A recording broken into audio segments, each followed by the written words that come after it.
नीमच में higher secondary school क्रमांक 2 के खेल मैदान पर सांदीपनी स्कूल बनाने का विवाद अब आर पार की लड़ाई में बदलता दिख रहा है। मैदान बचाओ समिति ने प्रेस कॉन्फ्रेंस में एक के बाद एक कई बड़े खुलासे और सवाल खड़े किए हैं। समिति का दावा है कि जिस परिसर में सांदीपनी स्कूल प्रस्तावित है वहां पीएम श्री विद्यालय पहले से संचालित है और हाल ही में पीएम श्री मद से करीब 25 से 30 लाख रुपए के निर्माण पर खर्च हुआ है। समिति का सवाल है, नया निर्माण और निर्माणाधीन डोम अगर सांदीपनी के लिए हटाया गया तो सरकारी धन के नुकसान की जवाबदेही किसकी होगी?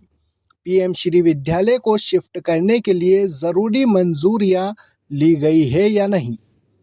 वहीं वर्तमान सांदीपनी विद्यालय की जगह पीएम श्री विद्यालय लाने की योजना पर समिति ने कन्या विद्यालय के भविष्य को लेकर सवाल उठाया।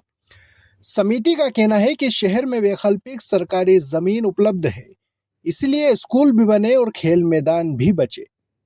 समिति सदस्य कपिल सिंह चौहान ने आरोप लगाया कि पीएम श्री विद्यालय पर लाखों रुपए खर्च होने के बावजूद अब इसे दूसरी जगह शिफ्ट करने की तैयारी है। खेल मैदान बचाओ समिति जैसा कि पूरे शहर को विदित है, प्रशासन को पता है कि एक आंदोलन कर रही है।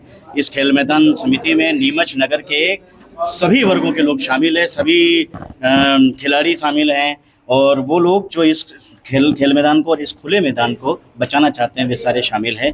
हमें इस आंदोलन के दौरान कुछ नई बातें पता चली। हमें ये पता चला कि क्रमांक 2 विद्यालय जिसकी बलि चढ़ाई जा रही है, क्रमांक 2 विद्यालय जिसमें पीएम श्री स्वीकृत है, तो पीएम श्री विद्यालय पर हमारे सीएम श्री भारी हो गए और सांदीपनी विद्यालय जो उनके द्वारा लाया जा रहा है उस पर पीएम श्री विद्यालय संचालित है, उसको जो है शिफ्ट करने का काम कन्या स्कूल में किया जा रहा है, जहाँ पे वर्तमान में सांदीपनी विद्यालय चालू है। लेकिन हम ये प्रशासन का संज्ञान में लाना चाहते हैं ये बात कि इस पीएम श्री विद्यालय को साल भर हुआ है स्वीकृत हुए, ऐसी स्थिति में यहाँ पर पीएम श्री के मद में 25 से 30 लाख रुपया खर्चा हो चुका है। एक नया नवीन कक्ष वहाँ पर बनाया गया है जिसका ताला भी अभी तक नहीं खुला है, उसका लोकार्पण भी नहीं हुआ है, अभी ही 1-2 हफ्ते में ही वो निर्मित होकर तैयार हुआ है। ऐसी स्थिति में 17 लाख रुपया जो उस पर जो खर्च हुआ है उसकी भरपाई पीएम श्री की भरपाई कौन करेगा? दूसरी बात एक और जो है डोम, निर्माणाधीन डोम है वहां पर, मतलब आप अभी वहां निर्माणाधीन डोम है जिसको सांदीपनी विद्यालय का काम चालू होगा तो तोड़ दिया जाएगा, तो उस पर जो खर्च हुआ है उसका अगर सीएजी या अन्य लोग या कोर्ट अगर इनसे मांगेगा कि इस राशि का खर्च का हिसाब दें तो ये कौन देगा? तीसरा, चूंकि उसमें सेंट्रल का स्टेक है, क्योंकि वो राज्य की प्रॉपर्टी थी, राज्य का स्कूल था, लेकिन पीएम श्री बनने के बाद में पीएम श्री का स्टेक हो गया सेंटर का, तो सेंटर का स्टेक होने के बाद में उसमें ये बताया जाए कि क्या सेंटर से अनुमति ले ली गई है इस पीएमश्री को यहां से दूसरी जगह अन्यत्र शिफ्ट करने की।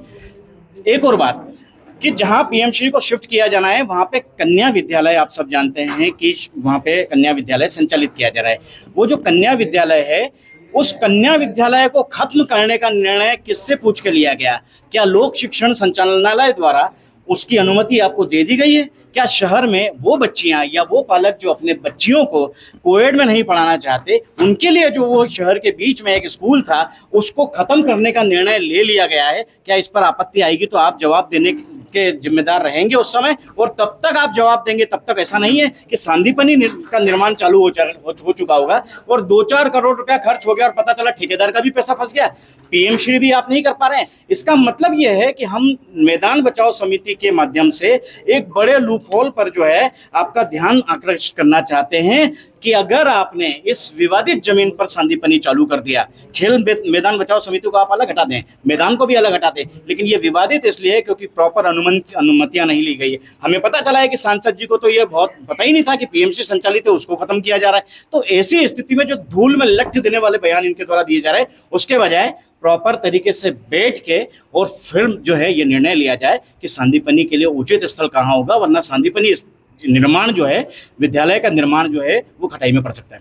इस मैदान को बचाने के लिए, इस खुली जगह को बचाने के लिए नीमच मैदान समितियों ने 18-20 संगठनों और समाजों का जो है उनका समर्थन मिल चुका है और ऐसी स्थिति में ये निर्णय कर लिया गया है कि ये जो ब्लैकमेल किया जा रहा है सांदीपनी स्कूल के बच्चों के भविष्य को लेकर, इस ब्लैकमेल में अब नीमच के नागरिक फंसेंगे नहीं, और यदि हाईकोर्ट तक जाना पड़ा तो जरूर जाएंगे। ये राशि इसलिए लैप्स नहीं हो सकती है क्योंकि 9000 सांदीपनी विद्यालय बनाने का जो है संकल्प है प्रशासन डॉक्टर मोहन यादव की सरकार का। बेहतरीन 9000 विद्यालय इस मद में बनाए जाएंगे। आज प्रदेश में सिर्फ 370 विद्यालयों का निर्माण, सांदीपनी विद्यालयों का निर्माण हुआ है। इसका मतलब 8500 विद्यालय और बनाना अभी बाकी है। ऐसी स्थिति में हर साल प्रतिवर्ष जो है 700 से 800 करोड़ रुपया, 600 से 800 करोड़ रुपया सरकार द्वारा इस मद में डाला जा रहा है, और जो पहले से तय हो चुका है 25,000 करोड़ रुपए की राशि है। नीमच में सिर्फ एक सांदीपनी विद्यालय नहीं बनेगा, अगर आप डिमांड करेंगे तो दूसरा सांदीपनी विद्यालय भी जरूर बनेगा आवश्यकता अनुसार। और ये जो राशि लैप्स होने का इसलिए सवाल नहीं होता क्योंकि हर जिले, हर ब्लॉक के लिए सांदीपनी विद्यालय ऑलरेडी स्वीकृत है। मात्र 52 जिले हैं। हम सब जानते हैं कि अगर 10-10 भी बनते हैं तो 520 स्कूल होते हैं। कितने होते हैं, है ना? ऐसी स्थिति में 9000 विद्यालय बनाने का लक्ष्य है, तो ये बात बिल्कुल झूठी है और उन लोगों के द्वारा की जा रही है जिन्हें अपने अपने व्यक्तिगत कारणों से जो है सांदीपनी विद्यालय को शीघ्र बनाना है। इधर हिंदूवादी नेता निर्मल देव नरेला ने मैदान को नीमच के खिलाड़ियों और आम नागरिकों के लिए बेहद महत्वपूर्ण बताते हुए कहा कि मैदान बचाने के मुद्दे पर शहर के लोग राजनीति और धर्म से ऊपर उठकर एकजुट हो। लगभग 1.5 लाख की आबादी का नीमच शहर है और एकमात्र एक ढंग का मैदान नीमच हाई सेकेंडरी स्कूल क्रमांक 2 है, जिसमें आप सब भी वहीं बड़े हुए हैं खेल कूद कर। और आज 3 साल से 80 साल तक के बुजुर्ग वहाँ पर आ रहे हैं। कोई खेल रहा है, कोई पैदल घूम रहा है, वॉकिंग कर रहा है, सब तरह के व्यायाम कर रहे हैं। यहाँ से इस हाई सेकेंडरी स्कूल से कई बच्चे अंतर्राष्ट्रीय स्तर पर बास्केटबॉल, फुटबॉल और क्रिकेट में भी निकले हैं। आपने देखा होगा देश में जिन्होंने नाम कमाया। तो इस मैदान को हर हाल में बचाना है। पूरा नीमच शहर इसमें एक साथ है, इसमें कोई धर्म नहीं, कोई राजनीति नहीं।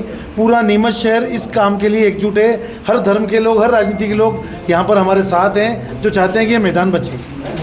करनी सेना जिला अध्यक्ष गजेंद्र सिंह चौहान ने कहा कि मुख्यमंत्री और प्रधानमंत्री से हस्तक्षेप की मांग करते हुए सांदीपनी स्कूल का विरोध नहीं है, लेकिन इसके लिए खेल मैदान की बलि भी मंजूर नहीं है। उन्होंने वैकल्पिक जमीन पर स्कूल बनाने की मांग की है। सांदीपनी विद्यालय नीमच में न बनने के 4 साल का मेन कारण नगरपालिका अध्यक्ष और विधायक है, और हमने सांसद जी से भी इस विषय में बात करी, प्रभारी मंत्री जी से भी बात करी है।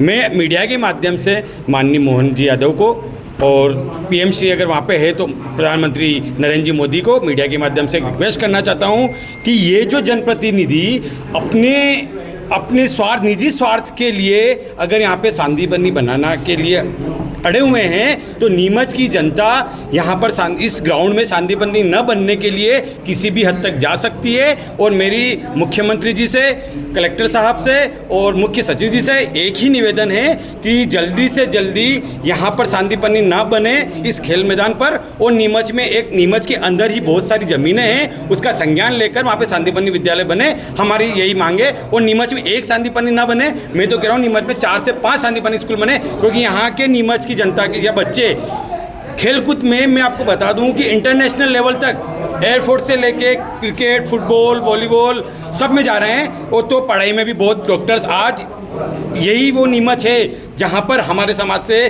चित्तरंजन सिंह राणावत, जहां पर आज बहुत बड़े डॉक्टर MS अमेरिका तक रहे हैं। तो नीमच शिक्षा से लेकर भी बहुत बड़ा जुड़ा हुआ है, खेल से लेकर भी जुड़ा है। तो मुख्यमंत्री जी से और मोदी जी से मेरा एक ही निवेदन है कि हमारे यहाँ के जो जनप्रतिनिधि हैं उनको सद्बुद्धि दे और सांदीपनी का जल्दी से इस ग्राउंड को छोड़कर दूसरी जगह बनाने के लिए